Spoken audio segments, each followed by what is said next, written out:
नमस्कार दोस्तों, मैं हूं CL Saini, CDR K Saini BEd classes YouTube channel पर आप सभी का हार्दिक स्वागत है, अभिनंदन है।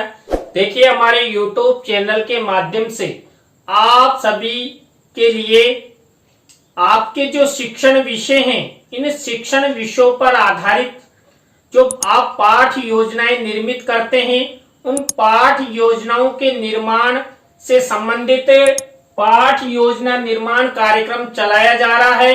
इस पाठ योजना निर्माण कार्यक्रम के द्वारा आप अपने शिक्षण विषयों की पाठ योजनाएं किस प्रकार बना सकते हैं, कौन कौन से सोपान होते हैं, उन सोपानों का आपको प्रयोग करना है, तो इन सब के बारे में आपको बताया जाता है। आज की लाइव क्लास में हम हिंदी रचना शिक्षण पाठ योजना क्रमांक 2 के अंतर्गत देखिए दीपावली पर निबंध, तो रचना शिक्षण के अंतर्गत दीपावली पर निबंध के बारे में आपको पाठ योजना का निर्माण करना बताएंगे कि आप दीपावली पर निबंध किस तरह लिख सकते हैं, किस तरह उसकी पाठ योजना बना सकते हैं। इस दीपावली पर निबंध जो आप रचना शिक्षण में जो सोपानों का उपयोग करेंगे, उन सोपानों के बारे में भी हम आपको बताएंगे कि आपको किस तरह कौन कौन से सोपानों का प्रयोग करना है, जिससे आप दीपावली पर निबंध पाठ योजना का निर्माण कर सके। तो आप सब बने रहें हमारे साथ, हमारे YouTube चैनल के साथ। और यदि आप हमारे YouTube चैनल पर पहली बार आए हैं तो आप हमारे YouTube चैनल को सब्सक्राइब कर देवे, जिससे हमारे द्वारा जब भी कोई पाठ योजना अपलोड की जाती है या लाइव क्लास चलाई जाती है तो उनके नोटिफिकेशन आपको मिल सके और आप अच्छी रचना शिक्षण पर आधारित पाठ योजना का निर्माण करना सीख सके। देखिए, जब हम रचना शिक्षण पर आधारित पाठ योजना का निर्माण करते हैं तो सबसे पहले वही विद्यालय का नाम, छात्र अध्यापक छात्र अध्यापिका का नाम, कक्षा, दिनांक, विषय, विधा, कालांश और समय, और 20 सेंटर में हमारा प्रकरण लिखते हैं। प्रकरण को हम अंडरलाइन करते हैं, इन्वर्टेड कोमाज में बंद करते हैं। देखिए, यहाँ पर हमने लिखा रचना शिक्षण, यहाँ पर निबंध शिक्षण भी आप लिख सकते हैं। निबंध की रचना हम कर रहे हैं तो ये सब रचना शिक्षण में आता है। तो यहाँ पर विधा के रूप में हमने रचना शिक्षण लिख दिया। इसके बाद हम उद्देश्यों का निर्माण करते हैं। उद्देश्य के आधार पर विशिष्टीकरण और अपेक्षित व्यवहारगत परिवर्तनों का निर्माण करते हैं। देखिए, आप सामान्य उद्देश्य और विशिष्ट उद्देश्य इस तरह भी उद्देश्यों का निर्माण कर सकते हैं। हमारे द्वारा हमारे महाविद्यालय फॉर्मेट, विश्वविद्यालय फॉर्मेट के अनुसार हम इस तरह उद्देश्य, विशिष्टीकरण और अपेक्षित व्यवहारगत परिवर्तन बनाते हैं। आप अपने महाविद्यालय, विश्वविद्यालय के आधार पर यहाँ जो उद्देश्य है उनका फॉर्मेट चेंज कर सकते हैं। देखिए, सबसे पहला उद्देश्य हम जब दीपावली पर निबंध यानी कि निबंध की रचना करते हैं तो हम सबसे पहला उद्देश्य ज्ञानात्मक का बनाते हैं। ज्ञानात्मक उद्देश्य से रिलेटेड ये विशिष्टीकरण बनाते हैं और ये अपेक्षित व्यवहारगत परिवर्तन बनाते हैं। इसी तरह जो हमारा दूसरा उद्देश्य होता अवबोधात्मक, अवबोधात्मक से रिलेटेड ये विशिष्टीकरण बनाए जाते हैं और ये अपेक्षित व्यवहारगत परिवर्तन बनाए जाते हैं। देखिए, जब हम उद्देश्य, विशिष्टीकरण और अपेक्षित व्यवहारगत परिवर्तन बनाए जाते हैं तो उद्देश्य और प्रकरण को विशेष ध्यान में रखते हुए ही हम यहाँ पर विशिष्टीकरण और अपेक्षित व्यवहारगत परिवर्तन बनाते हैं। और प्रत्येक उद्देश्य में 1 से 2 विशिष्टीकरण और 2 से 3 अपेक्षित व्यवहारगत परिवर्तन बनाते हैं। इसी तरह अभिव्यक्त्यात्मक से रिलेटेड ये विशिष्टीकरण है और ये अपेक्षित व्यवहारगत परिवर्तन है। देखिए, यहाँ पर भी वही 1 से 2 विशिष्टीकरण और 2 से 3 अपेक्षित व्यवहारगत परिवर्तन बनाए गए हैं।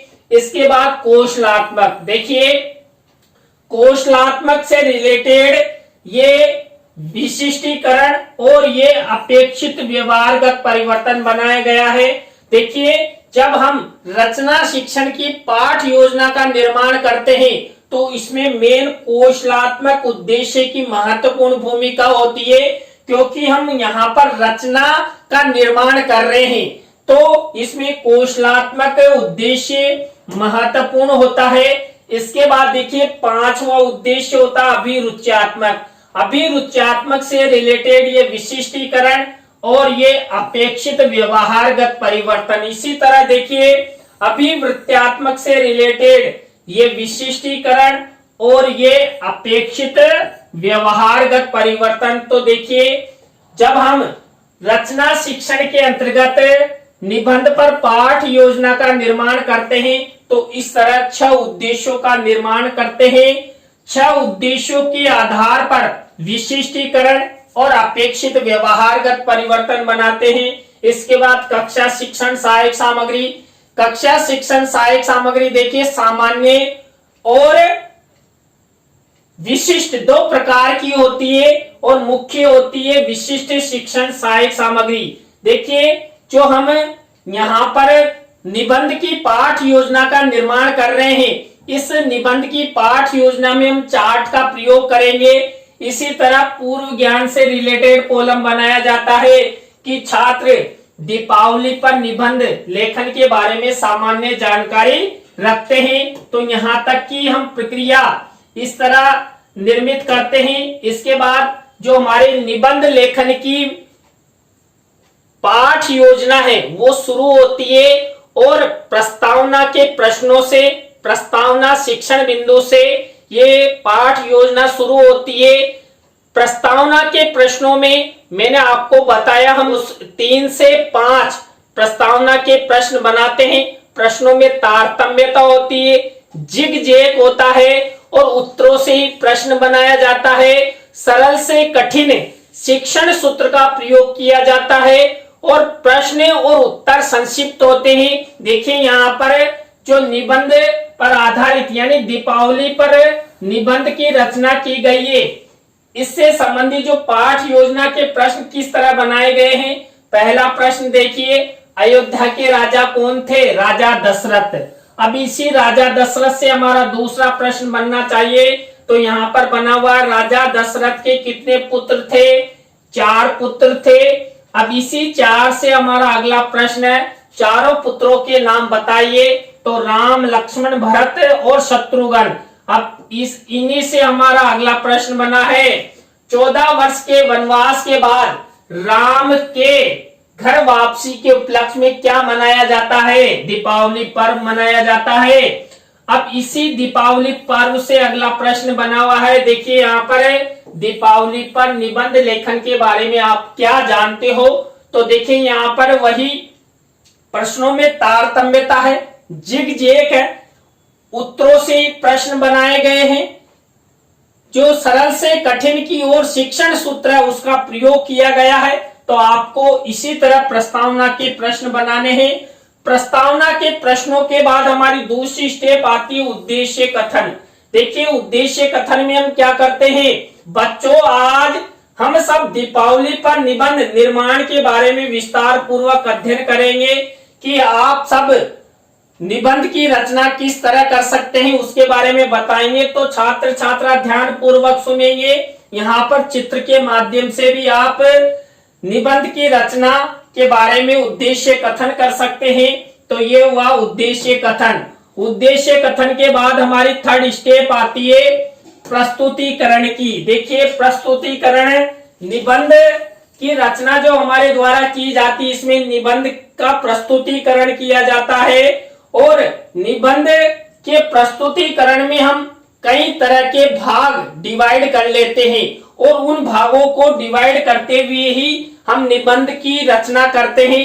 देखिए यहाँ पर हमने जो प्रस्तुतिकरण है इसमें पहला जो निबंध का भाग है यानी कि निबंध का प्रथम भाग ये लिया है और निबंध का जो प्रथम भाग है वो भूमिका से रिलेटेड होता है। निबंध की भूमिका इसमें प्रस्तुत की जाती है। देखिए यहाँ पर जो ये छात्र अध्यापक छात्र अध्यापिका कथन किया गया है, इसमें निबंध की भूमिका प्रस्तुत की गई है। इस निबंध की भूमिका में से ही जो मुख्य शब्द सेंटेंस या कोई परिभाषा है, इसको श्याम पट कार्य वाले कॉलम पर, ये ब्लैक शीट के मिनिएचर पर यहाँ पर लिखी गई है। देखिए निबंध का जो प्रथम भाग है ये भूमिका, इससे रिलेटेड जो महत्वपूर्ण शब्द मेरे द्वारा देखिए ब्लैक शीट के मिनिएचर पर लिखे गए हैं, और इसी से रिलेटेड हम क्या करते हैं, शिक्षण सहायक सामग्री में चित्र मेंशन करते हैं, मिनिएचर लगाते हैं। देखिए यहाँ पर दीपावली की भूमिका के बारे में इस भाग में बताया गया है, तो इसी से रिलेटेड ये चित्र मेरे द्वारा मेंशन कर दिया।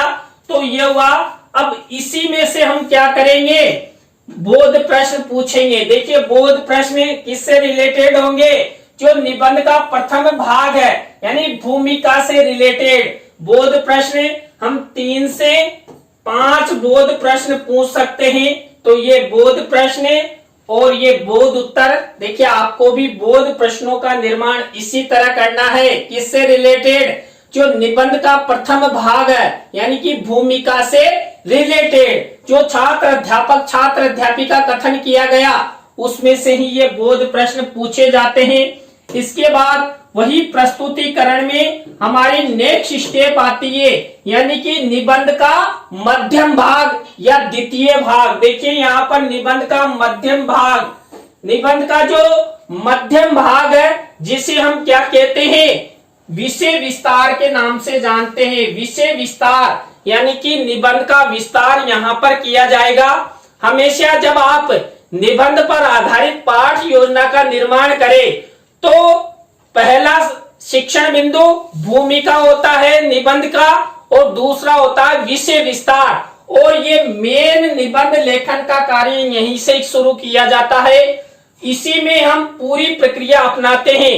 कितने भागों में इसको डिवाइड कर सकते हैं विषय विस्तार को। देखिए यहाँ पर जो विषय विस्तार है इसको हम पहले रूप में दीपावली का अर्थ, देखिए पहला डिवाइडेशन किया गया है निबंध लेखन में। यहाँ पर देखिए हम दीपावली पर निबंध की रचना कर रहे हैं, तो दीपावली पर जो निबंध की रचना की जा रही है इसका पहला रूप देखिए दीपावली का अर्थ। इससे रिलेटेड हम क्या करेंगे, छात्र अध्यापक छात्र अध्यापिका कथन करेंगे, और इसी में से मुख्य शब्द सेंटेंस को श्याम पट वाले कॉलम पर लिखेंगे मिनिएचर के रूप में, और इसी से रिलेटेड क्या करेंगे, शिक्षण सहायक सामग्री के कॉलम में यहाँ पर चित्र मिनिएचर के रूप में लगाएंगे।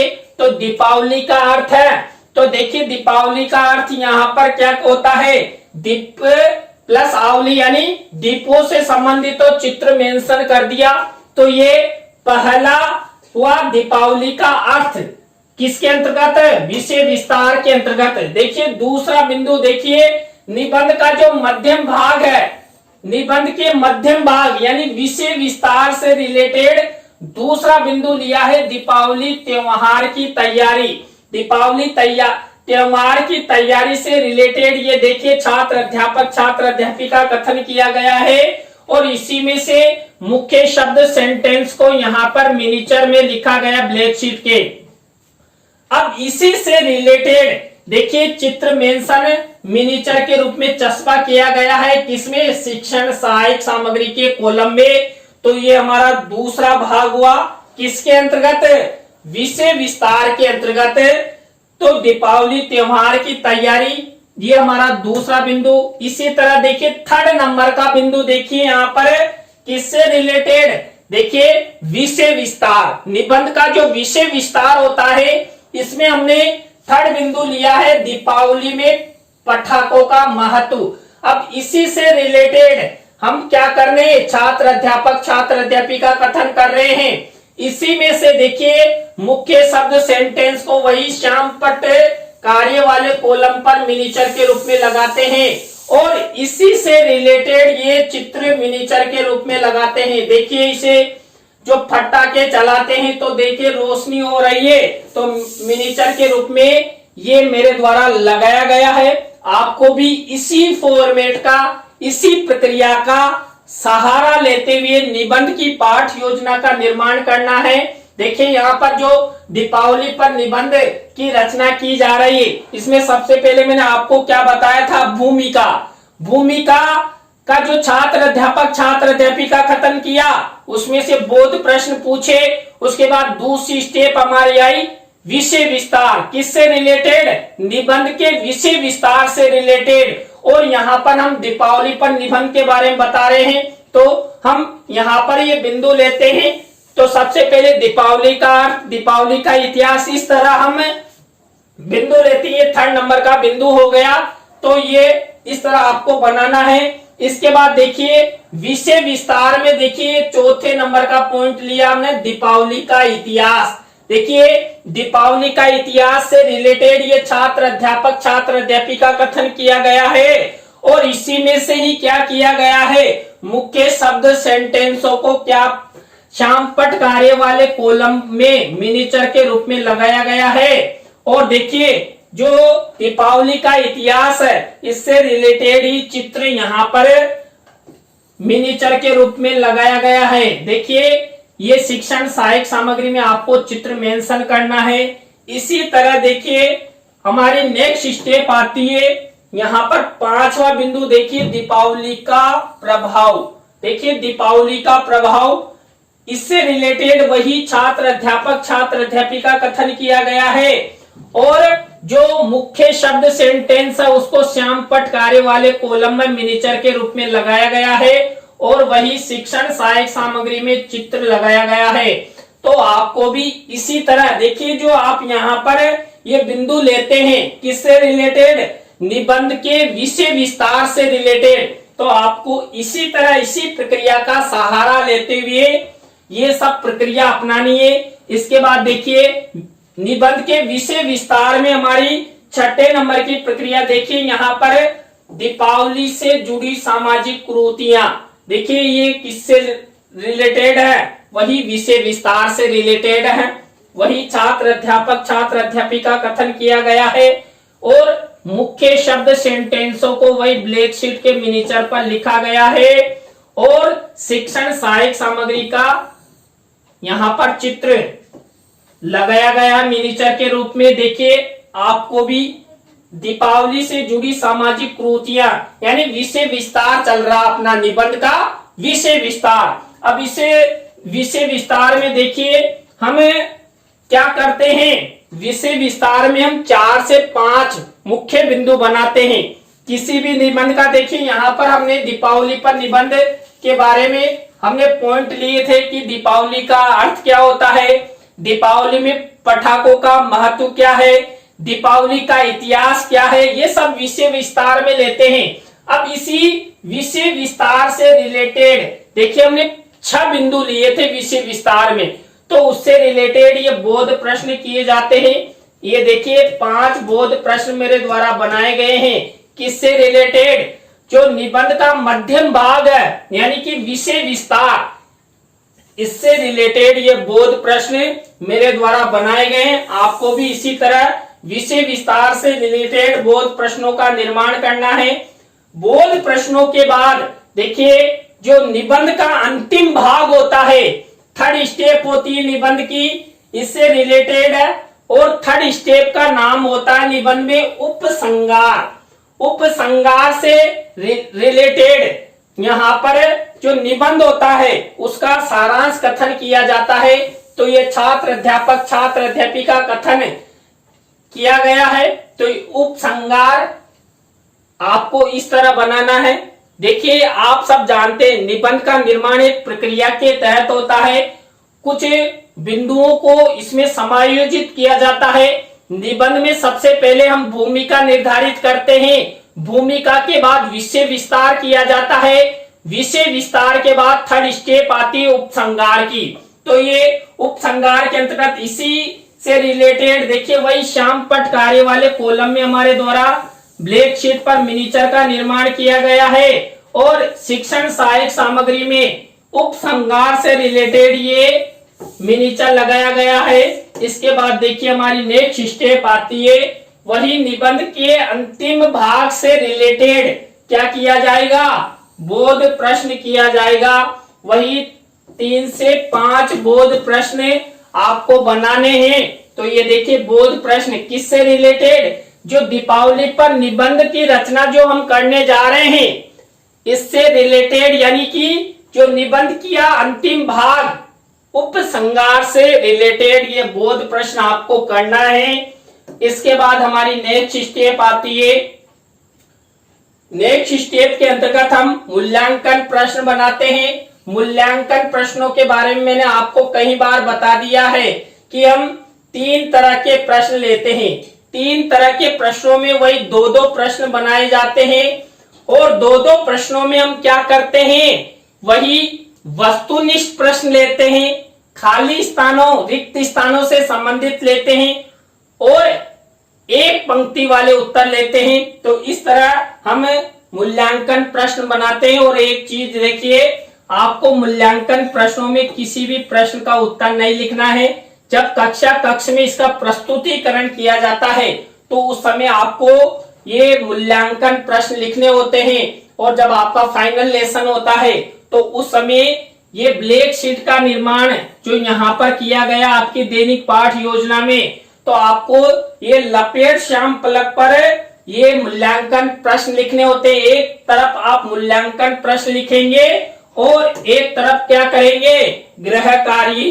देखिए यहाँ पर हमने जो दीपावली पर निबंध की रचना की थी इससे ही रिलेटेड यहाँ पर छात्र छात्राओं को होमवर्क दिया गया है। श्यामपट्ट कार्य के कॉलम में ब्लैक शीट का मिनीचर का निर्माण किया गया है, सिल्वर कलर के पेन से लिखा गया। देखिए दीपावली पर निबंध की तरह ही होली पर एक निबंध की रचना कीजिए। तो छात्र जब दीपावली के बारे में अध्ययन कर लेते हैं यानी निबंध की रचना सीख लेते हैं तो होली के निबंध को भी हम बना सकते हैं। तो इस तरह आपको क्या करना है, हिंदी रचना शिक्षण के अंतर्गत निबंध की पाठ योजना का निर्माण करना है। तो देखिए आज की क्लास में हमने हिंदी रचना शिक्षण पाठ योजना क्रमांक 2 यानी दीपावली पर निबंध किस तरह आप पाठ योजना का निर्माण कर सकते हैं उसके बारे में आपको बताया।